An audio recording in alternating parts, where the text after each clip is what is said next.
$10,000 invested 20 years ago in a simple dividend growth fund might be worth over $250,000 today. Not through luck, not through timing, through something so boring most investors completely ignore it. Here's the thing that frustrates me about financial planning content. Everyone talks about dividend investing like it's complicated, like you need spreadsheets and formulas and hours of research every week. The reality? The most powerful wealth-building strategy in existence requires almost nothing from you once it's set up. And I'm going to show you exactly how to do it step by step in the next 15 minutes. Quick disclaimer. I'm not a financial advisor and this isn't financial advice. Always do your own research before making any investment decisions. The biggest mistake I see with dividend investors isn't picking the wrong stocks. It's not even starting too late. It's fundamentally misunderstanding what makes compounding actually work. Because compounding isn't about yield. It's not about finding the highest paying dividend. It's about something most people never even consider. Let me show you what I mean. Harry invested $10,000 into a high-yield fund paying around 4% annually. Solid income, right? His neighbor invested the same amount into a dividend growth fund yielding just 1.6%. Half the income. Seems like Harry made the smarter choice. Fast forward 10 years. Harry's high-yield fund generated about $4,000 in dividends.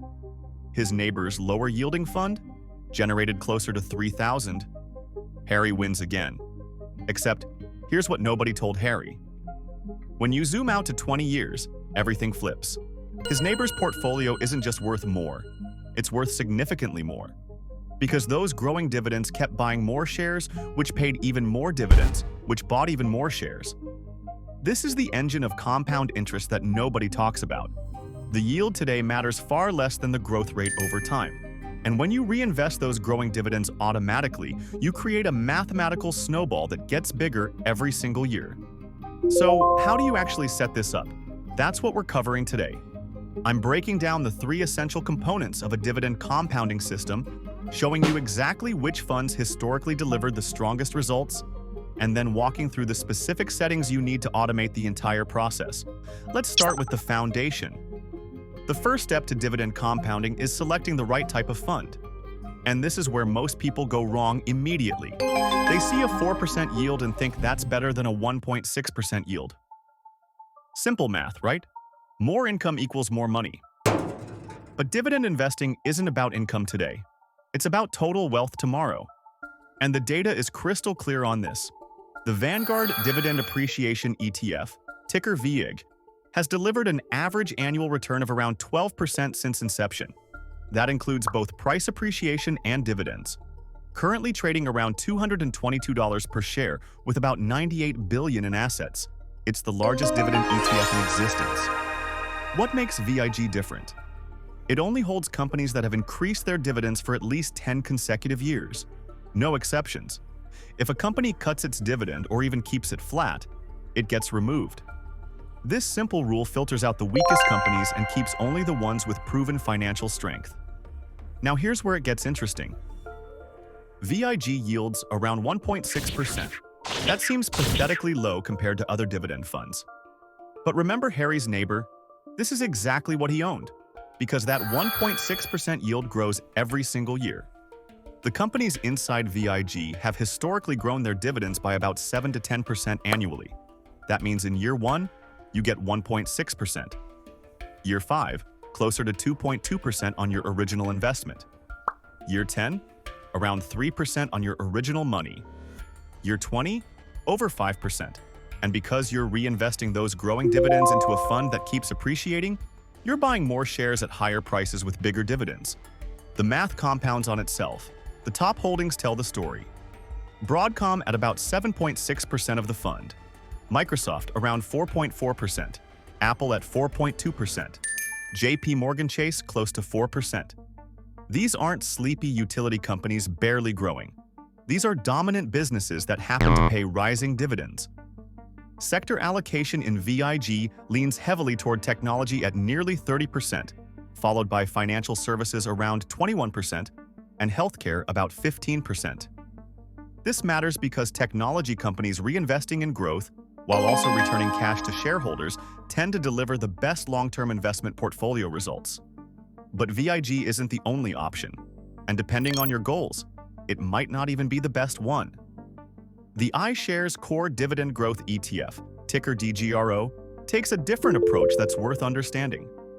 Currently, trading around $70 with roughly $35 billion in assets, DGRO screens for companies with at least 5 consecutive years of dividend growth and requires payout ratios below 75%. That second filter is crucial. It eliminates companies that might be stretching to maintain their dividends.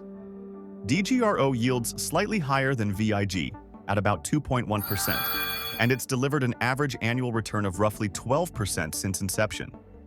The holdings are more balanced than VIG, Johnson & Johnson at about 3%, Microsoft around 3%, ExxonMobil close to 3%, JP Morgan about 3%, Apple near 2.8%. No single stock dominates the portfolio. What I find compelling about DGRO is the 2025 reconstitution. The fund added 44 new holdings with average dividend growth around 8.5%, while removing 43 stocks that had slower growth. This annual rebalancing keeps the portfolio focused on companies actively growing their payouts rather than just maintaining them. The expense ratio for DGRO sits at just 0.08%. VIG charges 0.05%. These are essentially rounding errors on your long-term investing returns. Compare that to actively managed dividend funds charging 1% or more, and you start to understand why low-cost index funds consistently outperform. Now, I know what some of you are thinking. What about SCHD? It yields almost 4%. Isn't higher yield better for compounding? The Schwab US Dividend Equity ETF has become incredibly popular, with about $70 billion in assets. It trades around $28 per share after a 3-for-1 split in late 2024. The yield is significantly higher at roughly 3.8%. And over the past decade, SCHD delivered solid total returns averaging about 12% annually. So why would anyone choose VIG or DGRO over SCHD? The answer comes down to composition and growth trajectory. SCHD's 2025 reconstitution shifted heavily toward energy, with the sector now representing about 19.6% of the fund. ConocoPhillips became the top holding. The fund screens for high yield and financial strength, but it doesn't specifically prioritize dividend growth rate. This creates different risk profiles.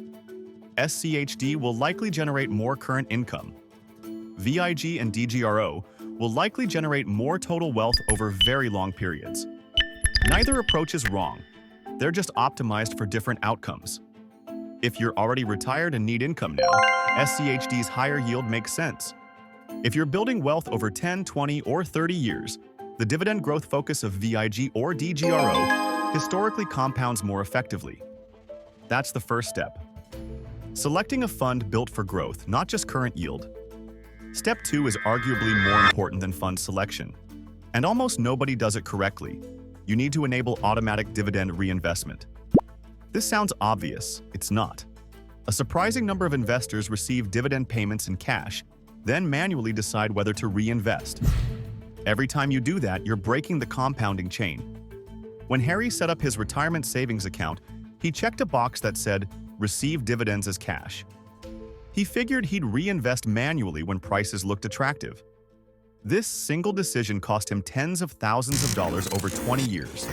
Not because he made bad reinvestment choices, because he made delayed reinvestment choices. Every day your dividends sit in cash, they're not buying shares. They're not earning dividends. They're not compounding. The math is brutal. A 1-week delay in reinvesting dividends 4 times per year over 20 years can reduce your ending balance by 3 to 5%.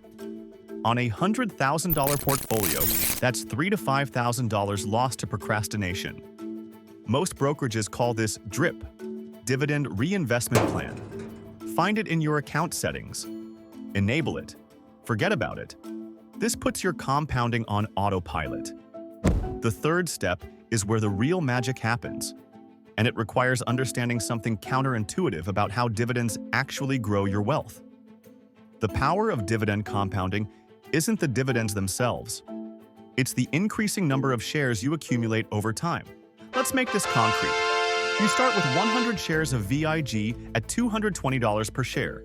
That's $22,000 invested. At a 1.6% yield, you receive about $352 in annual dividends. With automatic reinvestment at current prices, that buys you roughly 1.6 additional shares. Year 2, you now own 101.6 shares. Same dividend per share, but you receive about $357. That buys another 1.6 shares. You now own 103.2 shares. This seems insignificant, but remember, the dividend per share is also growing. If VIG's underlying companies increase dividends by 8% that year, you're now earning more per share on more shares. Year 3, Year 5, Year 10, the acceleration becomes dramatic. By year 20, that original 100 shares could easily become 180 or 200 shares depending on price movements and dividend growth. And each of those shares pays significantly more in dividends than when you started. This is passive income streams in their purest form. Not from chasing yield, from patient accumulation. The fourth step is consistency, and this is where most investors fail. Harry got excited in 2021. The market was roaring. His dividend portfolio was up 35%. He added extra money every month. Then 2022 happened. His portfolio dropped. His dividends kept paying, but the share prices fell. Harry stopped contributing. He waited for things to improve. Here's what Harry missed. 2022 was the best buying opportunity in years for dividend growth investors. Every dividend reinvestment purchased more shares at lower prices. Every contribution bought more future income at a discount. The investors who kept contributing through the downturn are sitting on portfolios worth significantly more today. Portfolio diversification isn't just about owning different sectors. It's about diversifying across time. Regular contributions regardless of market conditions, what the industry calls dollar cost averaging, smooths out your purchase prices and takes emotion out of the equation. Set up automatic monthly contributions to your dividend growth fund, even $50, even $100. The amount matters less than the consistency. You're not trying to time the market. You're trying to accumulate shares over decades. Now let me give you the concrete numbers. What does this actually look like over a full investing lifetime? If you're 30 years old and invest $500 monthly into a dividend growth fund returning 10% annually with dividends reinvested, by age 65, you'd have roughly $1 million. The total amount you contributed? Just $210,000. Compounding generated over $790,000 in gains. But here's what most calculators miss. By year 35, your annual dividend income, assuming the historical growth rate of the underlying companies, would exceed $40,000 per year. From doing nothing except setting up automatic investments and automatic reinvestment 35 years earlier. That's not theoretical. That's the historical math of dividend growth investing applied consistently over time. The path I've laid out today is genuinely simple. Choose a dividend growth fund like VIG or DGRO. Enable automatic dividend reinvestment. Set up consistent monthly contributions. Wait, that last step is the hardest. We're conditioned to believe investment strategy requires constant activity. Checking prices, reading news, making adjustments. The reality of dividend compounding is almost the opposite. The less you touch it, the better it tends to work. Financial independence isn't built through brilliance. It's built through patience and consistency. The investors who will be wealthiest 20 years from now aren't the ones finding the perfect entry point today. They're the ones who start today and never stop. If you want to see how dividend ETFs stack up against the S&P 500 in a head-to-head comparison, that breakdown is right here. And if this changed how you think about retirement planning and long-term wealth building, let me know in the comments which step you're implementing first.